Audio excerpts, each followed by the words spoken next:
Informasi berikutnya, saudara, di berita utama, meski dikeluarkan dari sekolah, 12 dari 72 siswa SMAN 5 Bengkulu tetap bertahan ikut pelajaran di sekolah.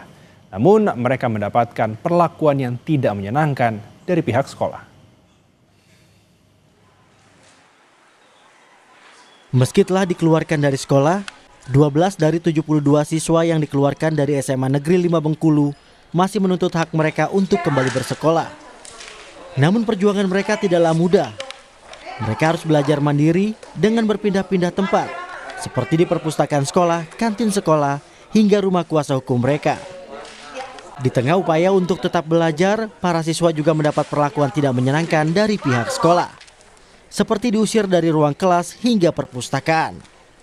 Padahal tak banyak yang diinginkan oleh 12 siswa ini, hanya ingin bersekolah di tempat mereka mendaftar. Dan urusan kami di situ hanya belajar. Setelah itu kami dipermalukan oleh kepala sekolah di depan umum, di depan teman-teman, dan itu hal yang gak wajar buat kami dipermalukan seperti itu. Setelah itu kami diusir dari kelas, kami diusir ke perpustakaan untuk belajar di perpustakaan. Setelah di perpustakaan, kami diusir secara halus oleh pihak perpustakaan dan sehingga kami belajar di kantin. Kami dipermalukan di khalayak ramai. Kepala Sekolah SMA Negeri 5 Bengkulu Bihanudin mengaku, saat itu ia telah meminta operator SPMB untuk melakukan proses daftar ulang kepada 432 siswa yang diterima sesuai jumlah data pokok pendidikan.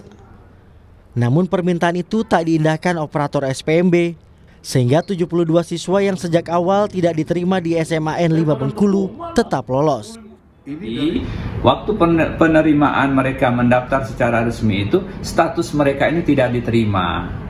Nah, tidak diterima inilah mereka menemui operator ini bagaimana supaya bisa masuk ke SMA 5. Nah, mereka menemui ini baik secara langsung ataupun dengan perantara langsung di rumah operator, tidak di sekolah.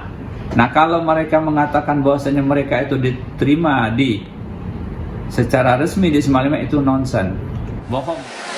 Ombudsman menemukan adanya maladministrasi berupa penyimpangan prosedur penerimaan siswa yang dilakukan kepala sekolah dan juga panitia penerimaan siswa. Ombudsman langsung menyerahkan rekomendasi kepada Gubernur Bengkulu untuk memberikan sanksi kepada sekolah dan juga Dinas Pendidikan karena dianggap lalai dalam proses SPMB. Tim Liputan Kompas TV Bengkulu.